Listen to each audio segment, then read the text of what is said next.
Great win for our program against a ranked football team in James Madison. Just very proud of everyone involved. Very proud of everyone in that locker room, the coaches, the players, to believe in the goal. That's to be 1-0. This was not an upset. This was the next person on our schedule, and our kids came out and fought to the very end. Played 60 minutes plus overtime. So happy. We're going to celebrate tonight. But again, I think it shows you right now that things still go through Boone, North Carolina, and we're not backing down from that. Coach, just a low-scoring defensive battle both ways. What do you think kind of set the tone for that kind of game tonight? Well, you have to give credit to James Madison. They have one of the best defense in the country. They're first in yards rushing per game, and we knew that. So we're going to go back and try to protect the quarterback, let Joey go through his progressions. And I thought the offensive line did a good job as the game went on protecting the quarterback. We brought some tight ends in to chip on number 9 and the backs to chip on him.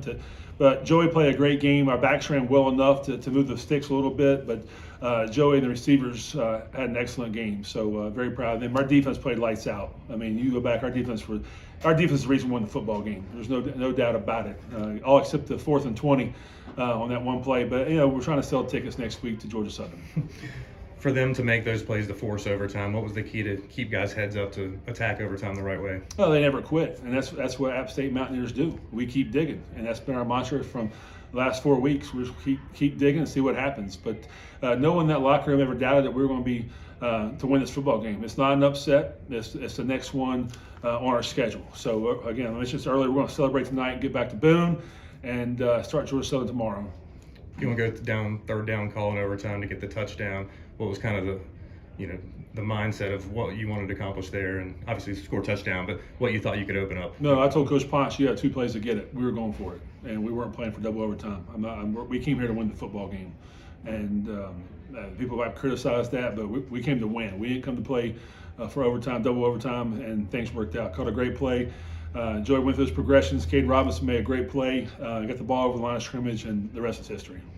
Against the defense that can make you one-dimensional because of the way they stop the run, what are the keys to still be able to pass effectively when they know that's kind of the means to get down the field? Again, a lot of credit goes to their football team. Their defense is one of the tops in the country, and we had to get as much as we could in the run game to give ourselves a chance to start the play action pass and then get the ball down the field. But they knew we were going to try to run it, and they were loading the box to stop that. When you do that, you're one-on-one coverage at our receivers. And I think we have some of the most underrated receivers in our conference, and they made some plays today. So just very happy with all that. 11-4 advantage in tackles for loss, 5-1 advantage in sacks, 3-1 in forced fumbles. What do you have to say about your defense? Maybe expand on that a little bit. Is that good? That's pretty good. No, it's Coach Sloan and the staff. They continue to get better week in and week out. And we went all in. We played Texas Hold'em, and we went through and changed our defensive philosophy, how we do things. And it was rough in the Southern Miss game to the 4th quarter. You start looking from there on out. Our defense playing lights out. They're playing with confidence. And sports is a funny thing. When you're confident and go out and perform at a high level, good things happen for you. So, again, just very proud of our defense. But again, all the credit goes to our kids. We saw the most from Anderson Castle tonight that we've probably seen in the last 3 years. But would something happen to Nate? He kind of disappeared. Yeah, we'll talk about that later on. But Anderson Castle, people forget, he was the second string running back when fall camp ended.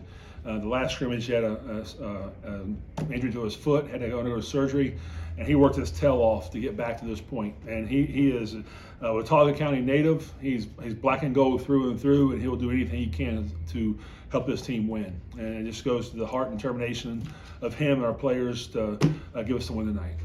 If you had to summarize it in 3 bullet points, what do you think the difference was tonight? I can tell you what it was. This is our goals. 1 was to start fast. They had scored first in 9 out of 10 of their games. We scored first. The second was to lead at halftime. They have never trailed at halftime, and we have.